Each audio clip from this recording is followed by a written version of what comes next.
الحمد لله نحمده ونستعينه ونستغفره ونؤمن به ونتوكل عليه ونعوذ بالله من شرور أنفسنا ومن سيئات أعمالنا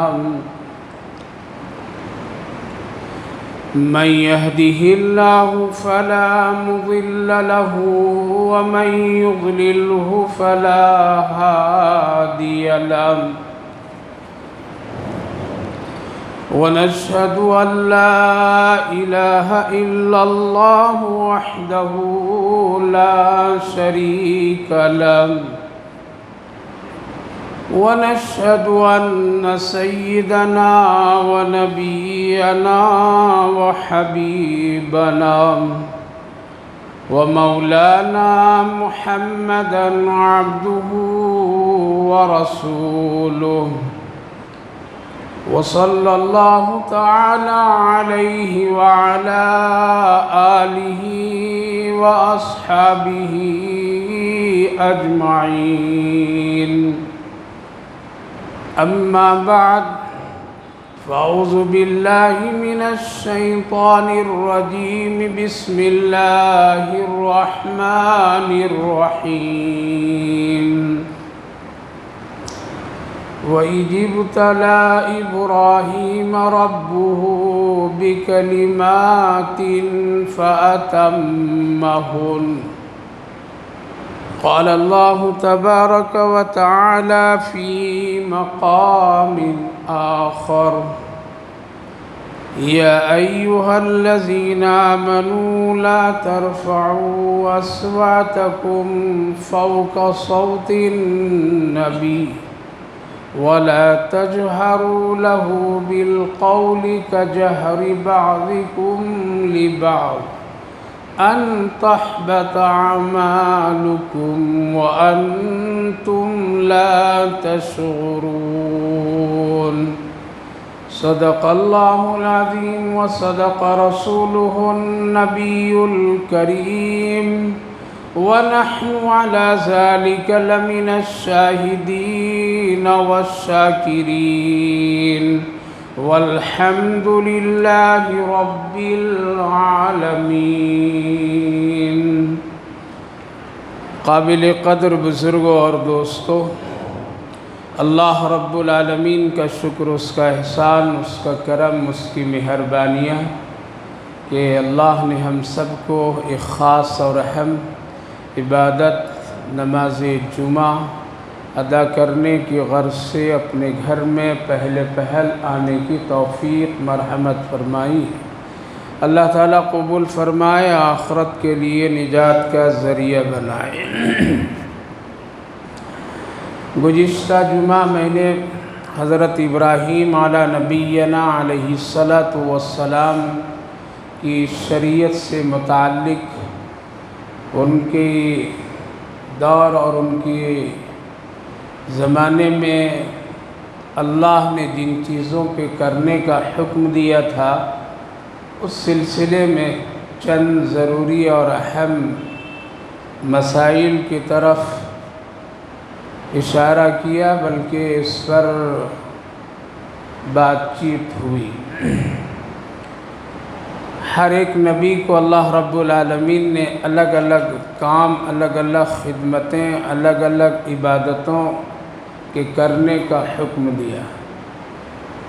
حضرت آدم علیہ السلام کی شریعت اور آپ کے لیے اعمال جو اللہ نے طے فرمایا اس کی نوعیت الگ تھی۔ حضرت نوح علیہ السلام کو اللہ نے جو کرنے کا حکم دیا اس کا بھی الگ نوعیت تھی۔ حضرت موسیٰ علیہ السلام کی شریعت اور احکامات بھی الگ تھے، اس لیے مستقل ان کو ایک کتاب دی گئی تھی۔ حضرت عیسیٰ علیہ السلام کو بھی اللہ نے الگ شریعت اور کتاب دی تھی۔ الغرض الگ الگ احکامات، عبادات اور حلال و حرام کی کیفیتیں موجود تھیں۔ اور وہ ساری چیزیں عدلتی بدلتی رہتی تھی، اس لیے کہ نبوت کا سلسلہ جاری تھا۔ ایک نبی کے بعد دوسرا نبی آتا تو احکامات بھی بدل جاتے تھے، لیکن جب ہم سب کے آقا نبی کریم علیہ الصلاۃ والسلام دنیا میں تشریف لائے تو آپ کو اللہ نے جو شریعت اور دین دیا وہ فائنل مکمل دیا، کیونکہ اب آپ کے بعد کوئی نبی آنے والا نہیں ہے، اس لیے یہ شریعت بالکل مکمل ہے۔ اور اس میں یہ خیال رکھا گیا کہ وہ تمام اعمال، تمام وہ احکامات تھوڑے تھوڑے آدم سے لے کر حضرت عیسیٰ علیہ السلام تک جو کچھ ہے شریعت محمد صلی اللہ علیہ وسلم میں تھوڑا تھوڑا داخل کر دیا جائے۔ اس لیے آدم علیہ السلام کے دور کی بھی کچھ مسائل، نوح علیہ السلام کے دور کے بھی کچھ کام، احکامات، مسائل، حضرت موسیٰ علیہ السلام کے دور کے بھی، حضرت عیسیٰ علیہ السلام کے زمانے کے بھی، لیکن ان تمام انبیاء علیہ السلام کی شریعتوں میں سے سب سے زیادہ جو اس شریعت یعنی ہم سب کی شریعت جو اللہ کے رسول صلی اللہ علیہ وسلم کو جو احکامات دیے گئے ان میں زیادہ تر حضرت ابراہیم علیہ السلام کی شریعت اور ان کے مسائل کو داخل کیا گیا۔ اس لیے ایک مکمل ایک شریعت کے تمام ان احکامات میں حضرت ابراہیم علیہ السلام کی اعمال کو حج کے روشنی میں اللہ رب العالمین نے رکھا۔ جیسا کہ میں نے عرض کیا تھا کہ وہ جو ان کے احکامات تھے وہ زیادہ تر پاک صاف صفائی سے تعلق تھا، اور کچھ عبادات اور امتحانات سے تعلق تھے۔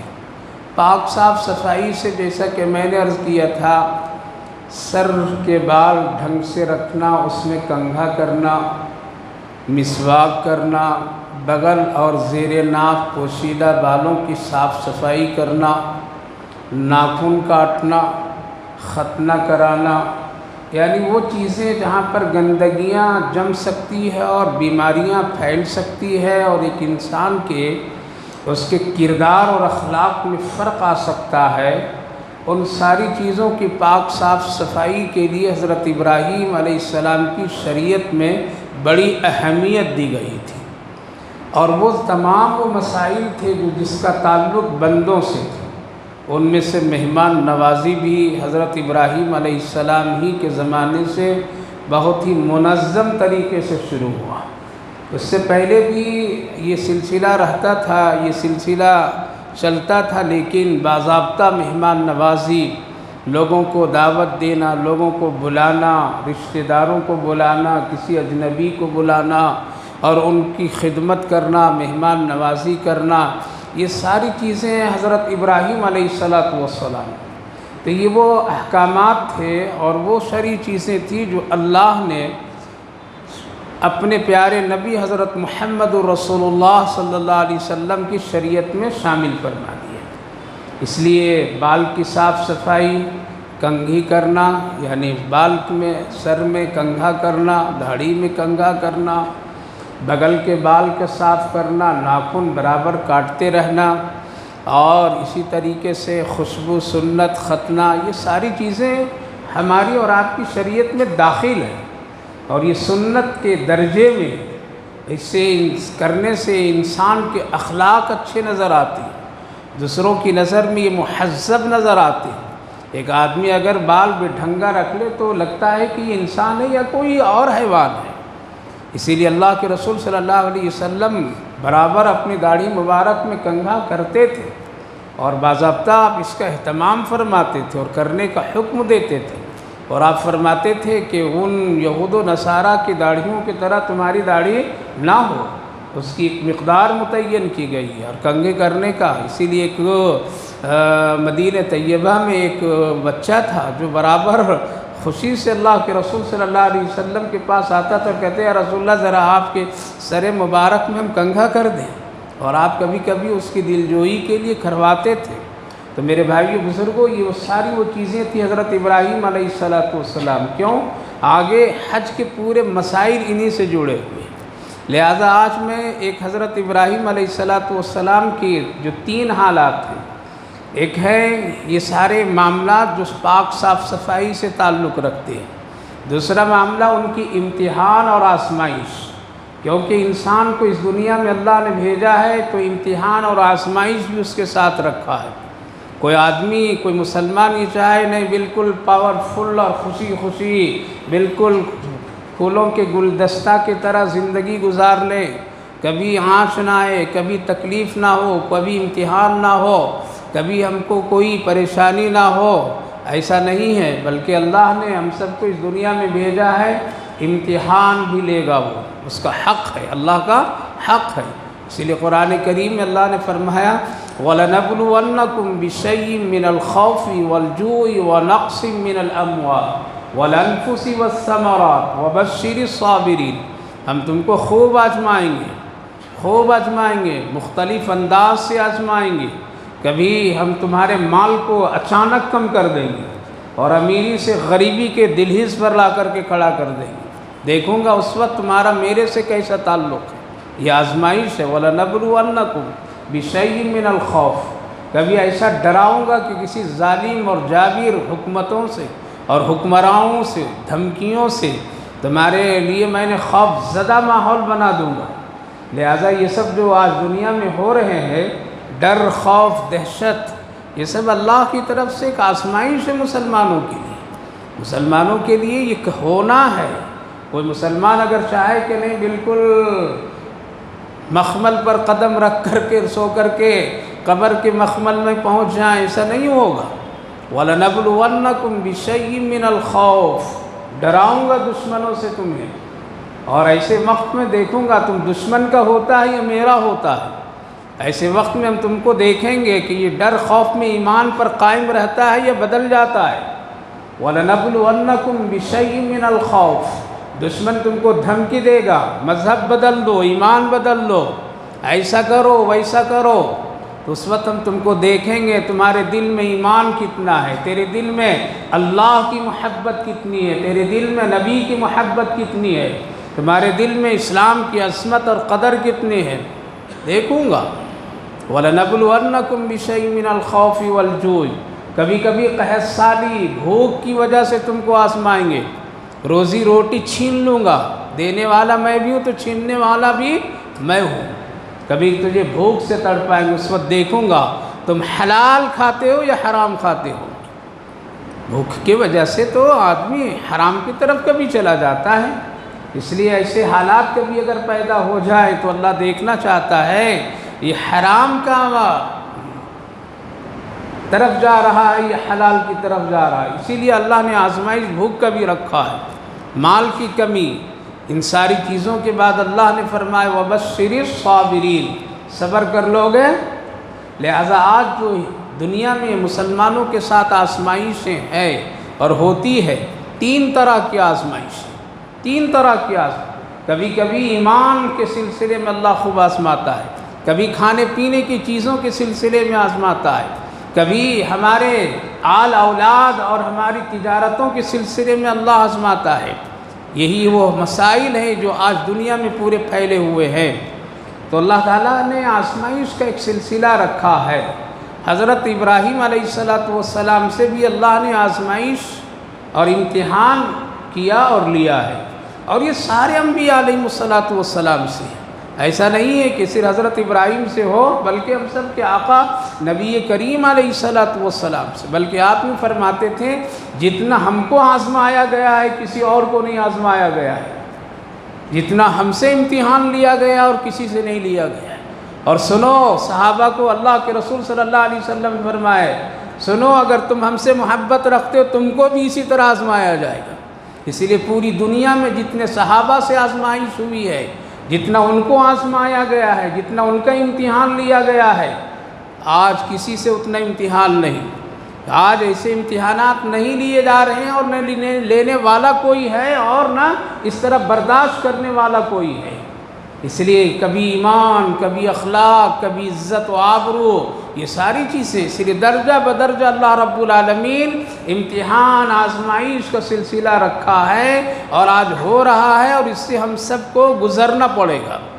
حضرت ابراہیم علیہ السلام کے سلسلے میں اللہ رب العالمین خود ارشاد فرمایا وَإِذِ ابْتَلَىٰ إِبْرَاهِيمَ رَبُّهُ بِكَلِمَاتٍ فَأَتَمَّهُنَّ، ہم اس سے امتحانات آزمائش کے چند کلمے لیے پورا کر دیے، ان میں سے بہت ساری چیزیں۔ آج ایک پہلا امتحان ذکر کروں گا، اور پھر وہ ذکر کرتے کرتے انشاءاللہ کئی جمعوں میں حج تک کے پہنچیں گے انشاءاللہ، تب تک کہ قربانی کا وقت بھی آ جائے گا، حج کے وقت بھی آ جائیں گے۔ پہلا ایک امتحان ان کے گھر سے شروع ہوا ہے۔ اللہ نے ان کو پیدا کہاں کیا؟ ایسے گھر میں جہاں بت پرستی ہے، والد خود ہی ہیں بت فروش، خداؤں کو بیچا کرتے تھے، خدا کو بیچا کرتے تھے، وہ بت بناتے تھے، بیچتے تھے، لوگ خریدتے تھے۔ حضرت ابراہیم علیہ السلام کو اللہ نے وہیں پیدا کیا۔ وہ اللہ رب العالمین کی بھی عجیب و غریب شان ہے، بت کدا سے بھی نبی کو نکالا ہے۔ لہذا حضرت ابراہیم علیہ السلام جب ہوش و حواس سنبھالیں تو دیکھیں کہ یہ کیا ہو رہا ہے، تو کبھی خدا ایک واحد کی تلاش میں وہ ادھر ادھر بھٹکتے رہے۔ شروع میں کبھی چاند کو دیکھا تو کہا کہ یہی ہے سب سے بڑا خدا، لیکن جب وہ ڈوب گیا تو کہا کہ ڈوبنے والا خدا کبھی نہیں ہو سکتا۔ چاند کو دیکھے رات میں بڑی خوبصورت حسین، اس کی روشنی میں بڑی عجیب و لطافت، کہا کہ یہ ہے خدا، اس لیے اس تک کہ کوئی پہنچ نہیں سکتا ہے۔ جب وہ بھی صبح غائب تک کہا کہ یہ بھی چھپ گیا، چھپنے والا کبھی خدا نہیں ہو سکتا۔ جس پر حوادثات آ جائے وہ خدا ہو ہی نہیں سکتا ہے۔ جو کھانے پینے والا ہو وہ خدا کبھی ہو نہیں سکتا ہے۔ ستاروں کو دیکھیں تو اس کو دیکھ کر کے کہا کہ وہ اتنے دور اور اتنی خوبصورت آسمان میں زینت، یہ سب خدا ہے۔ لیکن جب وہ بھی دین کی روشنی میں چھپ گئے تو کہا کہ یہ بھی خدا نہیں۔ یہ ایک امتحان۔ پھر آگے چل کر کے تفصیلات ہے، باپ کو دیکھا کہ یہ بتوں کو ادھر سے ادھر لینا جانا لانا بیچنا، بڑی محبت سے کہنے لگے یا ابتی انی، آپ یہ کیا کر رہے ہیں میرے والد؟ قرآن کریم 16ویں جز میں سورہ مریم میں اٹھا کر کے دیکھیے، پیار سے گفتگو کرتے ہیں حضرت ابراہیم علیہ السلام، یا ابتی آپ یہ کیا کر رہے ہیں؟ لا تعبدوا الشیطان، اس کی عبادت مت کیجیے، اس میں نہ نفع ہے نہ نقصان ہے۔ میں ڈرتا ہوں کہ اگر آپ یہ کام کرتے رہیں گے 4-5 مرتبہ یا ابتی یا ابتی یا ابتی، یہاں سے علماء مفسرین ایک بات لکھتے ہیں کہ اگر باپ گمراہی کے راستے پر ہے تو بیٹا کو حق ہے کہ اپنے باپ کو دعوت دے۔ باپ اگر بے نمازی ہے اور بیٹا نمازی ہے تو نمازی بیٹے کو حق ہے کہ اپنے باپ کو نماز کی دعوت دے۔ اس میں کوئی گستاخی نہیں، اس میں کوئی توہین نہیں، اس میں کسی طرح کوئی بے ادبی نہیں ہے، حق ہے، کرنا چاہیے۔ لیکن کبھی کبھی ہم سوچتے ہیں نہیں ابا ہیں، ارے ابا ہیں تو کیا بے نمازی ہو کر کے زندگی گزاریں گے اور ہم دیکھتے رہیں گے؟ کہنے کا حق ہے یہ، اے میرے والد آپ پر نماز فرض ہے، ماں بے نمازی ہے، حق ہے اولاد پر کہ اپنی ماں بے نمازی کو ترغیب دے، ان کو جہنم سے ڈرائے، ان کو خوف دلائے۔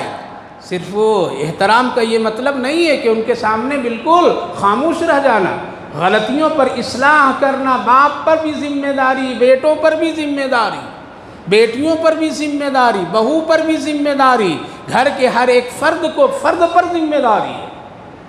حضرت ابراہیم علیہ السلام سمجھاتے رہے، یہاں ایک جملہ کیا بول رہے ہیں؟ یا ابتی، اے میرے والد۔ ادب کا پورا خیال رکھا حضرت ابراہیم علیہ السلام، بے ڈھنگا گفتگو نہیں کیے۔ قرآن کریم کی اس آیت کریمہ سے ادب نکل رہا ہے کہ اپنے باپ کو اچھے ناموں سے پکارنا، بے حرمتی نہیں کرنا، بے ادبی سے ان سے گفتگو نہیں کرنا، چاہے وہ غلطی پر ہو لیکن اصلاح کرو، لیکن اصلاح میں بے ادبی نہ ہو، دھمکی نہ ہو، ان کے سامنے ان کے آداب اور القاب میں کوئی کمی نہ ہو۔ اس لیے یا ابتی یہ مت کیجئے، یہ مت کیجئے، مت کیجئے۔ خیر ان کے تفصیلات ہیں، تو یہ بھی ایک امتحان، لیکن وہ تفصیل بہت گزرے، جب پریشان ہو گئے حضرت ابراہیم علیہ السلام، اور پھر وہ بتوں کو توڑنا اور سارے مسائل، اور جب عید کے دن میں سارے بتوں کے وہ ختم کر دیے اور توڑ پھوڑ کر کے درم برم کر دیے، لوگوں کو بتائیں یہ نہیں، ایک اللہ کی عبادت کرو، وہی ہے سب کا مالک سب کا خالق، اس میں جو میٹیریل تم لگائے ہو، اس میں جو چیزیں لگی ہے، یہ ساری چیزوں کو تو اللہ نے پیدا کیا ہے، یہ تانبے یہ لوہے یہ ساری چیزیں تو اللہ نے پیدا کی ہے، لہذا جو چیز کو اللہ نے پیدا کی اس کی عبادت کیوں کرتے ہو؟ تو اس کے مقابلے میں کون تھے؟ کیا نام تھا؟ نمرود۔ کیا؟ جب بھی حق تو باطل، باطل تو حق۔ فرعون اس کے مقابلے میں اللہ نے موسیٰ علیہ السلام، نمرود تو اس کے مقابلے میں اللہ نے ابراہیم خلیل اللہ۔ نمرود کو بہت غصہ آیا، میرے سارے کیے کرائے کو ختم، آگ کا حکم دیا، مختصر بیان، آگ کا حکم دیا، 40 دن پورے ملک میں لکڑیاں جمع ہو، کتنے؟ ایک نبی کو، ایک شخص کو جلانے کے لیے کتنے دنوں تک لکڑیاں جمع ہوئی؟ 40 دن تک کے لوگ عبادت سمجھ کر کے لکڑیاں جمع کر رہے تھے۔ لاؤ سب لوگ پورے ملک سے 40 دن تک کے جنگل میں لکڑیاں ڈالتے گئے 12 مربع میل تک کے لکڑیاں ہو گئی، اور اس کی آگ کی لپٹ 3 میلوں تک کے اوپر جاتی تھی۔ حدیث پاک میں کہ اگر پرندہ بھی ادھر سے گزرتا تو جل کر کے خاکستر ہو جاتا۔ سوال یہ پیدا ہوتا ہے کہ ایک ابراہیم علیہ السلام کو جلانے کے لیے، آگ میں ڈالنے کے لیے 40 دنوں تک کے پورے ملک سے لکڑیوں کو جمع کرنا اور نیکی اور عبادت سمجھ کر کے لوگ جمع کر رہے تھے، اور اس پر 400 آدمیوں کو مقرر کیا گیا حضرت ابراہیم علیہ السلام کو ڈالنے کے لیے۔ اتنی بڑی تعداد، اتنی محنت، اتنی کوششیں ایک پیغمبر، ایک نبی کو جلانے کے لیے، جبکہ ایک انسان معمولی ہے، اگر ایک ماچس کی تل بھی لگا کر کے اس کو جلا دے تو جل کے خاکر ہو جاتا۔ لیکن آخر کیوں اتنی محنت کر رہا تھا؟ نمرود کو یہ بات معلوم ہے کہ یہ پیغمبر ہے، یہ حق پر ہے، یہ حق پر ہے، یہ اللہ کا دوست ہے، اللہ کا نبی ہے، چھوٹی موٹی چیزوں سے یہ نہیں جلیں گے، اس لیے اتنا بڑا کر دو کہ پورے اجتماعی اور اتحاد کے ساتھ میں، اگر یہاں سے ایک لکڑی سے اگر وہ گزر گئے تو دوسرے تیسرے جلتے جائیں گے، کبھی نہ کبھی جل جائیں گے۔ لیکن آگ کے پیدا کرنے والے پر اس کی نظر نہیں تھی، لہٰذا ایک ابراہیم علیہ السلام کو جلانے کے لیے اللہ اکبر 40 دن تک کے لکڑیاں جمع کرنا، 12 مربع میل تک کے اس کا دائرہ پھیل جانا، اتنی بلندی اونچائی، 3 میل تک کے اس کی آگ کی لپیٹ، اور 400 آدمیوں کو مقرر کیا گیا، بڑے بڑے کرن کی طرح سے اس میں لکڑیاں باندھ کر کے آگ میں ڈالنے کی کوششیں کی جانے لگی۔ میرے بھائیو بزرگوں، انبیاء علیہ السلام کی گستاخی اور شان میں توہین کرنے کا صرف آج ہی نہیں ہو رہا ہے، یہ تو پہلے سے چلا آ رہا ہے، پہلے سے نبیوں کی توہین لوگوں نے کیے ہیں، نبیوں کو قتل تک کے کر دیے ہیں، نبیوں پر الگ الگ الزامات لوگوں نے لگائے، ان کے گھر گھرانے پر لگائے ہیں، یہ سلسلہ برابر چلا آ رہا ہے اور چلتا رہے گا، یہ بھی ایک امتحان اور آزمائش ہے۔ حضرت ابراہیم علیہ السلام ہے، بھاگ رہے کہ اس ملک کو چھوڑ کر کے چلے جائیں، ڈر جائیں، خوف زدہ ہو جائیں۔ لوگ آ کر کے کہتے تھے آپ کے جلانے کے لیے اتنی کوششیں نمرود کر رہا ہے، کہتے تھے آگ کا مالک وہ ہے، یہ نہیں ہے۔ ایمان ہی سب پکا سچا، وہ آگ کے جلانے پر ایمان نہیں رکھتے تھے بلکہ آگ کے پیدا کرنے والے پر ایمان رکھتے تھے۔ خیر وہ تفصیل، حضرت ابراہیم علیہ السلام کو آگ میں ڈالے گئے، کیسے ڈالے گئے وہ الگ ڈال دیے گئے پڑے ہیں۔ اللہ نے کیا فرمایا؟ قُلْنَا يَا نَارُ كُونِي بَرْدًا وَسَلَامًا عَلَىٰ إِبْرَاهِيمَ۔ حضرت جبریل، فرشتے، میکائیل، پہاڑ، ہوا، پانی، سب کے فرشتے باری باری آ رہے ہیں، جانے سے پہلے آ رہے ہیں۔ ابراہیم خلیل اللہ، آپ اگر حکم کریں اتنی بارش کی آگ لمحوں میں ٹھنڈی کر دوں گا، میں بارش بادل لا دیتا ہوں، برسا دیتا ہوں، طوفان کے فرشتے آ کر کے آپ حکم دیجئے، اشارہ کیجئے، یہ ساری آگوں کو اڑا کر کے جنگل میں وہاں لے جائیں گے جہاں کہیں اس کو خبر بھی نہیں لگے گی، فلاں فلاں فلاں۔ جبریل علیہ السلام اے ابراہیم خلیل اللہ آپ حکم کریں تو آگ کو ایسے سے ویسے کر کے ختم کر دوں گا۔ ایک ہی جواب دیے، تم لوگ آئے ہو کہاں سے؟ آئے ہو کہاں سے؟ اللہ کے پاس سے تو دیکھ نہیں رہا کہ اپنے دوست کی خبر نہیں رکھ رہا کیا؟ میں ان سے دوستی کیا ہوں، کس سے؟ اور وہ دیکھ رہا ہے تو وہ جو کچھ کرے گا کر لینے دو، تیری ضرورت نہیں ہے، تیری ضرورت نہیں ہے۔ جو تم کو بھیجا ہے وہ مجھے دیکھ رہا ہے، میں نے دوستی ان سے کی ہے، تم سے نہیں کی ہے، لہذا آگ کا مالک وہ ہے، آپ اپنا کام کیجئے، ہم کو اپنا کام کرنے دیجئے، وہ اپنا کام کر لے گا۔ کیا ہوا؟ قُلْنَا يَا نَارُ كُونِي بَرْدًا وَسَلَامًا عَلَىٰ إِبْرَاهِيمَ، اے آگ خبردار اتنی بھی ٹھنڈی نہیں ہو جانا کہ میرے خلیل کو تکلیف آئے، اتنے بھی گرم نہیں ہو جانا کہ گرمی کی شدت ہو، سلاماً سلامتی ہونا، نہ زیادہ ٹھنڈی بھی ہو جانا نہ زیادہ گرم بھی ہو جانا، معتدل کی کیفیت میں رہنا۔ باغ و بہار بنا دی اللہ نے آگ کو، گلے گلزار بنا دی اللہ نے۔ کئی دن رہے، وہ لوگ دیکھتے رہے، شاید اب ختم۔ اب یہاں سے ایک عنوان دوسرا میں جو آیت کریمہ پڑھا ہوں، وہاں پر میں دو اللہ کی مخلوق آتی، ایک گرگٹ، سیاہ رنگ کی، اور رنگ بدلتا ہے گرگٹ، وہ عجیب اللہ کی ایک مخلوق ہے، وہ حالات کو دیکھ کر کے رنگ بدلتے ہیں، اسی لیے عجیب مثال بھی دیے جاتے ہیں، یہ آدمی اتنا بدماش ہے کہ گرگٹ کی طرح رنگ بدلتا ہے، سمجھ لو کہ اس کی نسبت وہاں ہے، کہاں جاتی ہے؟ وہاں، وہ آ کے پھونک مار رہا ہے آگ میں۔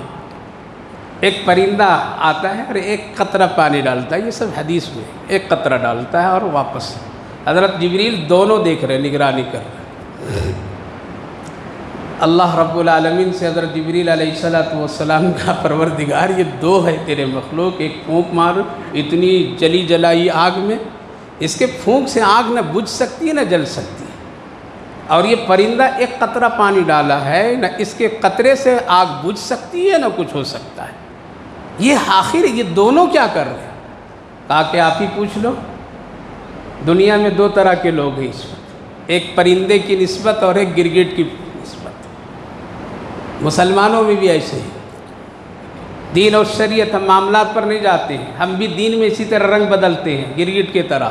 رمضان آ گیا تو ہماری شکل کچھ اور ہوگی، رمضان کے بعد شکل کچھ اور ہوگی، رمضان آ گیا تو کچھ اور رنگ ہم دکھاتے ہیں، رمضان چلا گیا تو کچھ اور رنگ دکھاتے ہیں، حج کی باری آ جائے تو اس وقت کے رنگ الگ ہوگا اور بعد کے رنگ کچھ اور ہو جائیں گے، نکاح خوانی کے لیے بیٹھو مسجد میں تو رنگ کچھ اور ہوں گے، شادی محل میں جاؤ تو اس کا رنگ کچھ اور ہوگا، کبھی کسی عالم سے ملاقات ہو تو الگ رنگ ہوگا اور کسی اور ہٹ جاؤ تو الگ رنگ ہوگا، جمعہ میں آئیے تو لگتا ہے ماشاءاللہ یہ فرشتے سب بیٹھے ہیں، کیا ہوگا؟ یہ فرشتے صفت مسلمانوں سے کوئی اور کچھ اس سے بہتر قوم دنیا میں کوئی نہیں ہوگی، لیکن مسجد سے باہر ہوتے نہ سر پر اسلام نظر آتا ہے، نہ لباس میں اسلام نظر آتا ہے، نہ گفتگو میں اسلام نظر آتا ہے، نہ دکانداری تجارت میں اسلام نظر آتا ہے، نہ بیوی بچوں کے ساتھ اسلام نظر آتا ہے، یہ ہے کیا ہے؟ یہ گرگٹ کی طرح ہم اور آپ رنگ بدلتے ہیں۔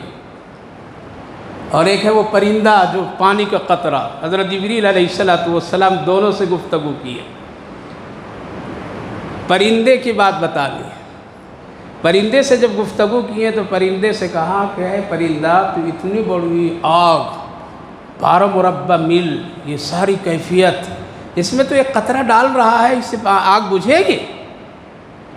جواب دیا پرندے نے، مجھے اللہ اتنی ہی طاقت دیا ہے، میں اپنا کام کر رہا ہوں، وہ اپنا کام کرے گا، میں ڈر رہا ہوں کہ کہیں کل قیامت کے دن اگر میری حاضری اللہ کے روبرو ہو اور اللہ مجھ سے پوچھ لیا میرا خلیل آگ میں پڑا تھا تم نے کیا کیا، اس وقت مجھے جواب دینا مشکل ہو جائے گا، اس لیے آئے جبریل میں جتنی میری طاقت تھی وہ کام کیا میں نے، آگ بجھانے کا کام تو اللہ کا ہے، ہم بری اب ہو گئے، کل قیامت کے دن اگر اللہ ہم سے پوچھے گا کیا کیا، تم کہیں گے آپ نے جتنی ہم کو طاقت دی تھی اے اللہ میں نے اتنا کام کر دیا، قطرہ ڈالنا میرا کام تھا، قطرے سے بجھانا کام آپ کا تھا، آپ اپنا کام کر دیے، ہم اپنا کام کر دیے۔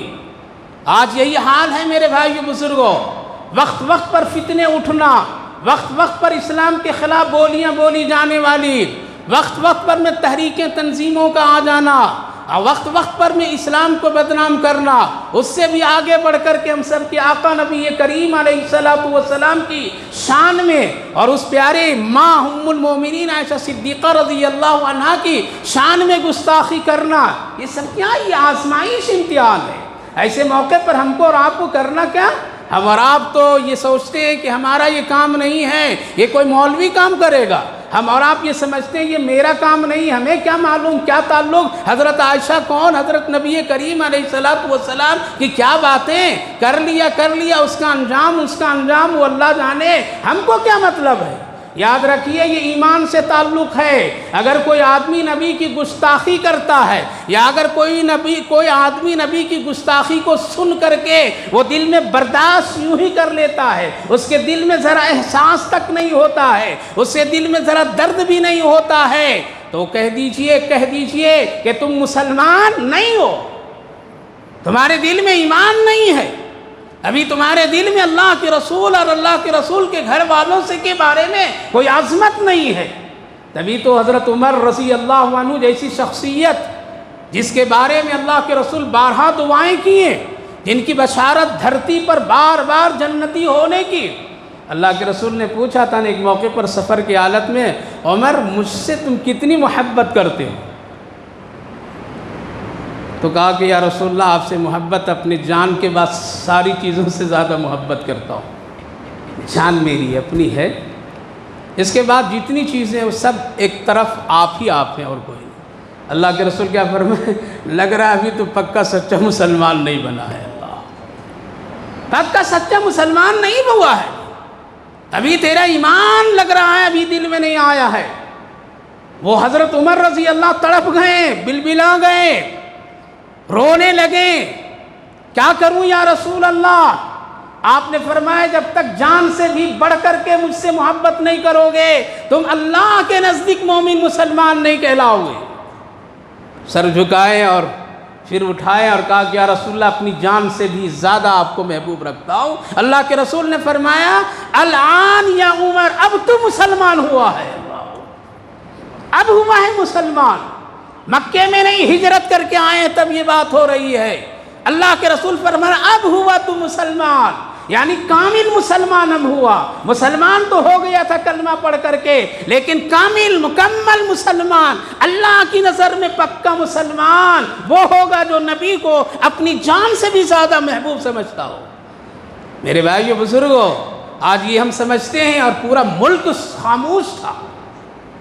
پیغمبر اعظم صلی اللہ علیہ وسلم کی شہیدی بیوی، ہم سب کی پیاری ماں حضرت ام المومنین عائشہ صدیقہ رضی اللہ عنہا پر تہمت الزام لگانے والے لگاتے چلے گئے، یہاں سب خاموش رہے۔ اگر اللہ رب العالمین نے دوسروں سے کام نہیں لیا ہوتا، قسم خدا کی ہم اور آپ اس دہانے پر اس وقت پہنچے ہوئے ہیں، ہماری طرف سے کوئی آواز بھی نہیں ہوتی۔ اسی لیے تو کسی اللہ والے نے کہا ہندوستانی مسلمان 90% اس وقت کفر میں چلے گئے ہیں۔ ایک اللہ والا، کشف رکھنے والا، جس کی گہرائی اور باریکی تقویٰ کی قسمیں کھائی جاتی ہے، وہ کہتے ہیں ہندوستانی مسلمان 90% کفر کی طرف ہیں، کفریہ کام کر رہے ہیں ہم لوگ، کفر اور شرک میں کوئی فرق نہیں لایا، ایمان میں کوئی فرق نہیں لایا۔ ام المومنین عائشہ صدیقہ رضی اللہ عنہا کے اوپر تہمت، سمجھیے ذرا، اللہ کے رسول صلی اللہ علیہ وسلم نے نکاح فرمائے 3 قسم کے عورتوں سے، کتنے؟ بیوہ، مطلقہ، کنواری۔ کنواری میں ایک ہی عورت حضرت ام المومنین عائشہ صدیقہ، باقی سب بیوہ، سب مطلقہ، سب عمر دراز۔ کون؟ سب عمر دراز۔ آخر ان سے نکاح کی وجہ کیا ہوئی؟ آج بہت سارے ایسے مسلمان جدید ذہن رکھنے والے بڑی جلدی اپنے دماغ میں بھی لے لیتے ہیں اور پھر وہ عصمت رسول سے نکل جاتے ہیں۔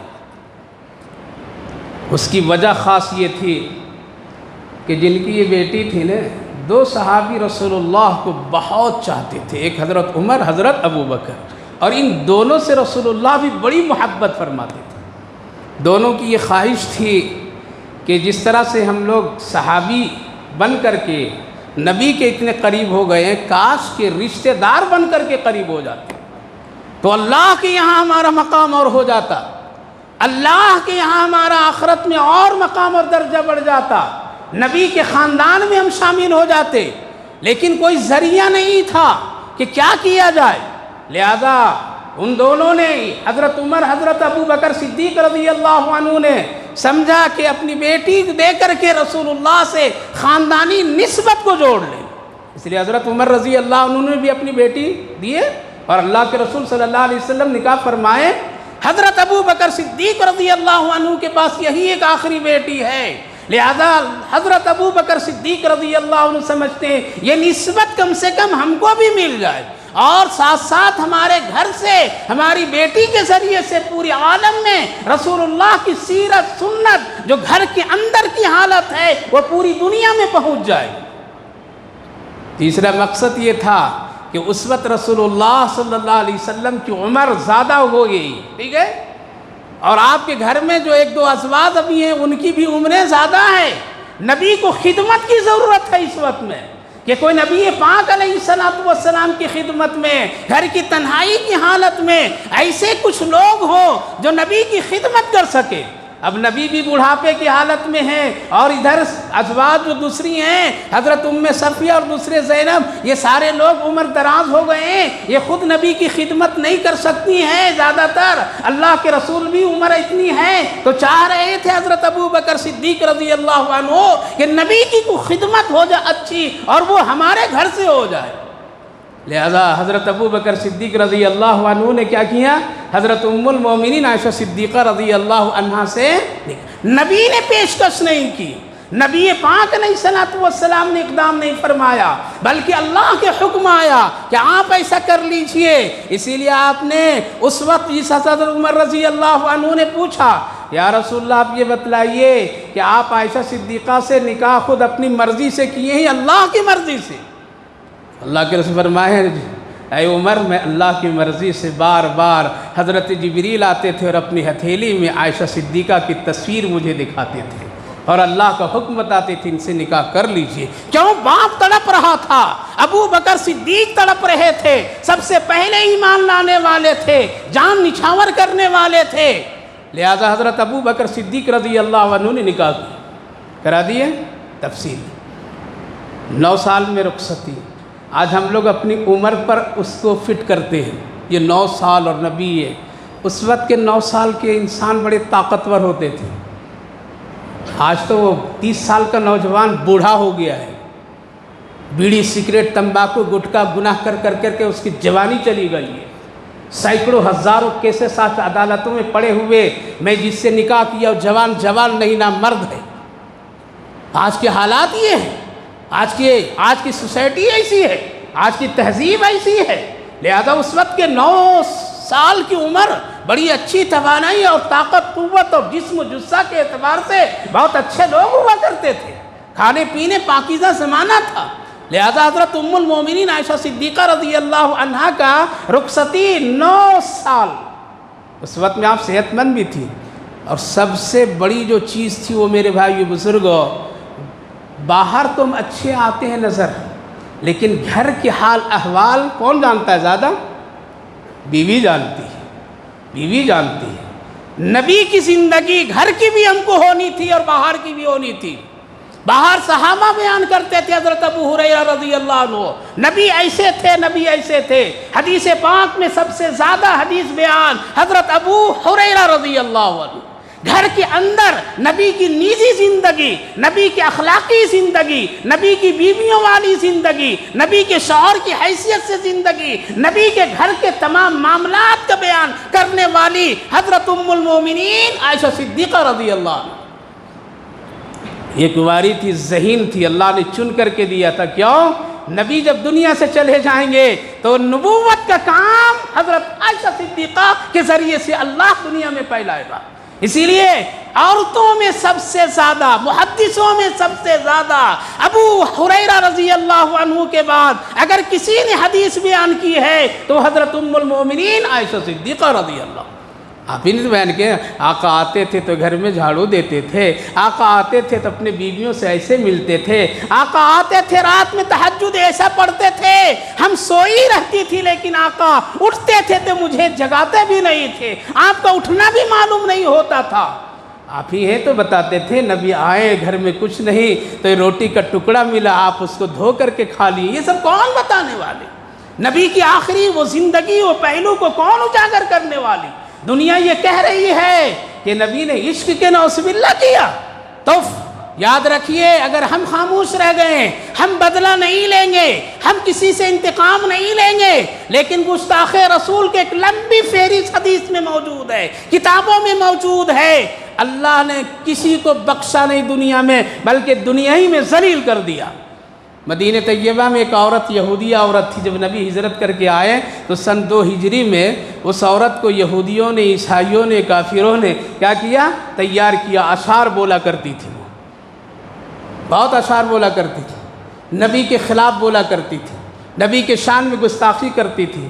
اسما نام کی وہ عورت یہودیہ تھی، چل چل کر کے گلی کوچوں میں نبی کی شان کے خلاف اللہ کے رسول سے صحابہ کی شکایت کرتے تھے، ایسا ایسا، اللہ کے رسول حکم دیجئے کام کر دیں گے۔ آپ نے فرمایا نہیں، اپنی مرضی سے میں کوئی کام نہیں کرتا ہوں، حکم وہاں سے آئے گا تب کروں گا۔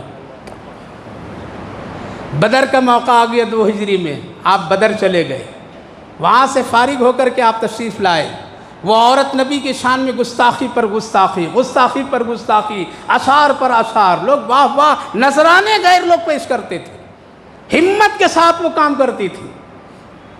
اللہ کے رسول صلی اللہ علیہ وسلم جو واپس آئے تو اللہ کا حکم ہو گیا، اب بہت ہو گیا، اس کا کام کر دیجیے آپ۔ عشاء کی نماز پڑھیں اور آپ نے فرمایا ہے کوئی جنت کی ضمانت مجھ سے لے لے یہ کام کر کے؟ محمد آج جنت کی ضمانت ہو دے گا۔ ایک نابینا صحابی تھے حضرت عمیر، سنے رات میں کہا کہ اللہ تجھ سے میں نظر مانتا ہوں، اگر یہ تو کام کرا دے گا تو میں یہ کام کر لوں گا۔ نابینا ہے۔ سارے صحابہ سن کر کے سمجھے کہ صبح کے اجالے میں اس کا کام کر دیں گے ہم، کیا ایک عورت کے مسئلے ہیں، کام کر دیں گے۔ سب اطمینان سے گھر چلے گئے۔ حضرت عمیر نابینا ہے، آنکھ نہیں ہے، کمزور ہے، غریب ہے، خوب دعا کی، خوب دعا کی، رات بھر گڑ گڑائے، اللہ اندھا ہوں کیسے جا سکتا ہوں، آنکھ نہیں کیسے اس عورت کو پہچان سکتا ہوں، میرے پاس کچھ اعمال نہیں جس سے جنت جاؤں گا، آج کتنی اچھی پیشکش رسول اللہ نے مجھے دی ہے، اللہ کے رسول، آپ کے رسول نے ہمارے لیے جنت کی آج ضمانت کی باتیں کی ہے۔ اے اللہ، نہ نماز ہے، نہ روزہ ہے، نہ باہر جا سکتا ہوں، نہ جہاد کر سکتا ہوں، نہ کوئی اور کام کر سکتا ہوں، آج اگر یہ کام مجھ سے لے لے میرے مالک تو تیرے لیے کوئی مشکل نہیں، میرا بن جائے گا۔ کہتے ہیں رو رو کے دعا کر رہے تھے، کوئی آدمی آیا ہاتھ پکڑ کر کے سیدھے اس عورت کے گھر لے گیا، آؤ چلو، گئے اندر داخل ہوئے، رات ہی میں کام کر کے چلے آئے، رات میں خاموش، کوئی چرچا نہیں، کوئی ہنگامہ نہیں، کوئی کسی طرح سے نہیں، مسجد کے کونے میں چپ چاپ بیٹھے ہیں فجر کی نماز کے ارادے میں، خون جو ان کو لگا ہے کپڑے میں دھو دھا کر کے پہن کر کے بیٹھ گئے ہیں مسجد میں۔ اللہ کے پیغمبر ہم سب کے آقا صلی اللہ علیہ وسلم، عرض یہ کرنا میرے بھائیو بزرگوں، ہم اگر یہ کام نہیں کر سکتے اور نہیں کرنا، لیکن کم سے کم دعا تو کر سکتے ہو۔ گھر میں جا کر کے دیکھو ہماری ماں بہنیں کتنے ہاتھ اٹھا کر کے دعا کی کہ اللہ ام المومنین کی شان میں ملک کے لوگوں نے گستاخی کی ہے، ہم نہیں کر سکتے، دعا کرتا ہوں کوئی کام کر دے۔ کیا 2 رکعت نماز پڑھ کے دعا کی؟ کیا میری ماں بہنوں نے کہ درود شریف پڑھا؟ کیا کبھی نے آپ نے منایا اے اللہ ہم یہ کام نہیں کر سکتے ہیں لیکن نبی کے شان میں 1 لاکھ درود پڑھوں گا؟ جی ہم یہ کام نہیں کریں گے لیکن نبی کے شان میں ہم سنت زندہ کریں گے، داڑھی رکھیں گے، اچھا لباس پہنیں گے، اچھی سنت ادا کریں گے۔ یہ تو کر سکتے ہو یا نہیں کر سکتے ہو؟ جو داڑھی مڑا دے وہ نبی کی ناموس پر کیا کام کر سکیں گے؟ اتنا کام ہم اور آپ نہیں کر سکتے ہیں، اتنی بھی ہمارے دل میں نبی کی قدر نہیں ہے، اتنے بھی ہمارے دلوں میں عصمت احترام نہیں ہے۔ سنت کو ہم نے مٹایا ہے تو آج ان کو طاقت ملی ہے۔ میرے بھائیو بزرگوں، نبی کی سنت کے خلاف ورزی ہم نے کیے تو آج موقع ملا۔ آقا کریم صلی اللہ علیہ وسلم تشریف لائے، فجر کی نماز پڑھا ہے اور پڑھانے کے بعد اب اٹھ کر کے اچانک گئے ان کے پاس میں، جا کر کے ہاتھ پکڑے اور لائے، نابینا ہے، آنکھ ہے، فلمیں دیکھو آنکھیں پھوڑ دے گا اللہ تعالیٰ نے. دیکھیے فلم، دیکھیے گندی تصویریں، واٹس ایپ میں آنکھیں پھاڑ پھاڑ کر کے دیکھو. فرشتہ قبر میں تیار ہے گرزے لگانے کے لیے، فرشتہ تیار ہے ہماری آنکھوں میں آنکھ کی سلاخیں ڈالنے کے لیے. اتنا گندا نہیں ہو جاؤ، اتنا گندگیاں دلوں میں مت پیدا کر لیجئے. اسی وجہ سے نبی کی نام پر میں کوئی حرکتیں نہیں ہو پاتی، ہم سے سنت نہیں ادا ہو پاتے ہیں. دل بھی گندا، آنکھ بھی گندی، کان بھی گندا، پورا جسم گندا ہے گناہوں سے. اب توبہ کیجئے، ابھی بھی نہیں سنبھلیں گے تو کیا باہر ملک والے آ کر کے ہماری نمازیں اور جماعتیں بچا دیں گے؟ کیا کب سنبھلیں گے؟ کب مسجدوں کو آباد کریں گے؟ کب آذان کی قدر کریں گے؟ کب چہرے پر داڑھی رکھیں گے؟ کب نبی کے سنت کے مطابق شادیاں بیاہ کریں گے؟ آج بھی اوباسی بند نہیں ہوئی ہے مسلمانوں کی، شادی محلیں آج بھی سج رہی ہے، آج بھی خرافات ہو رہے ہیں. یاد رکھیے اللہ چن چن کر کے پھر حساب لے گا، اس وقت کوئی بچانے والا نہیں ہوگا. آنکھوں کو بچاؤ. نابینا ہے لیکن دیکھو کام کیسا کیا. نبی اٹھ کر کے لائے محراب کے سامنے کھڑے ہوئے اور یہ فرمایا، اے لوگو جنتی آدمی دیکھنا ہے دیکھ لو. صحابہ کی آنکھیں پھٹی کی پھٹی رہ گئی. وہ جو کام کا اعلان نبی نے فرمایا تھا وہ یہ اندھا کر دیا. آنکھ والے پیچھے ہو گئے. میرے بھائیو بزرگوں، ہم کو سب کچھ بچانا ہے، ایمان بھی بچانا ہے، قرآن بھی بچانا ہے. ہمیں نبی کی ناموس پر بھی کام کرنا ہے، ہمیں ملک کی بھی تحفظ اور آئین اور اس کی قدر بھی کرنی ہے. ہمیں ساری چیزوں سے پیاری، ساری چیزوں سے محبتیں ہیں. اس لیے بیدار ہو جا نوجوانوں، ہوش میں آ جا نوجوانوں. خوشیاں اس پر نہیں لائیے کہ سعودی نے ایسا کیا، کویت نے ایسا کیا، بحرین نے ایسا کر دیا، فلاں نے کر دیا. وہ اپنا کام کر رہے ہیں، اپنا حق ادا کر رہے ہیں، وہ اپنا کام میں اپنے لگے ہوئے ہیں. ان کی ذات نبی سے محبت تعلق کا اپنا کام. لیکن ہم اور آپ کیا کر رہے ہیں؟ وہ کرو، وہ کرو، وہ کیجئے. یاد رکھیے پھر دوسرا کوئی کام اللہ پسند نہیں کرتا ہے جب تک کہ نبی سامنے نہ ہو.